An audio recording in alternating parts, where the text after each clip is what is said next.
Minister, in the 11 months since the report of the Commission of Investigation was published, you have advanced legislation to allow for the exhumation in June, the introduction of draft legislation to allow access to birth and early life information, and to open the Commission's archive to over 300 survivors.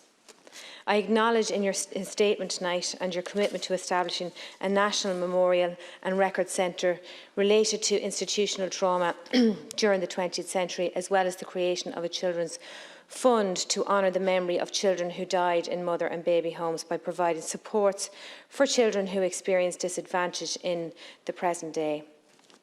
I also welcome the Government's proposal for a mother and baby institutions payment scheme and action plan for survivors and former residents of mother and baby homes and county home institutions.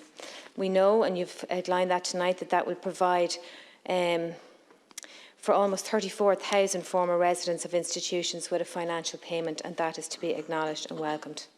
It is important that the Government continue to act swiftly to progress the legislation underpinning the scheme and ensure that the application for former and vulnerable survivors is prioritised, as my colleague Deputy Jennifer Murnane O'Connor outlined tonight as well. But I too, Minister, would be failing in my own duties as a public representative if I did not, I suppose, draw your attention to my shock to exclude children who spent less than 6 months in the homes, or to those who were boarded out to foster homes, which is, in my opinion, a real departure from what the Commission of Investigation has recommended. The mothers are not excluded, so why are the children time-bound? This particular term of reference set out leaves a cohort of people who were equally traumatised, equally neglected, equally abused behind in the redress scheme. Yes, you are providing access to information to them, their birth names and their birth mothers, but why are we excluding them from redress? Minister, I want to tell you about Eugene, a very kind man, a very jolly man, a man who carries no bitterness about his journey in life, and he has a very similar story to tell, as some of my colleagues have expressed here tonight.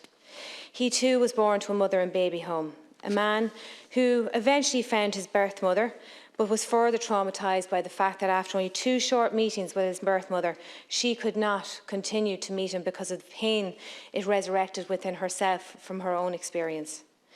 But Eugene is one of those people who will be excluded from the redress scheme, and he has found himself being re-traumatised again because of that.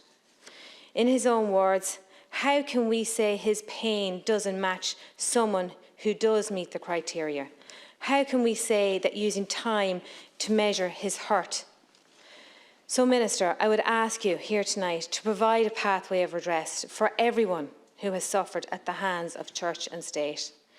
We cannot say that on one hand we're accepting and acknowledging that people's rights were violated, and on the other hand that we are going to exclude them from redress. So I would appeal to you, Minister, in whatever way you can, do not exclude anyone.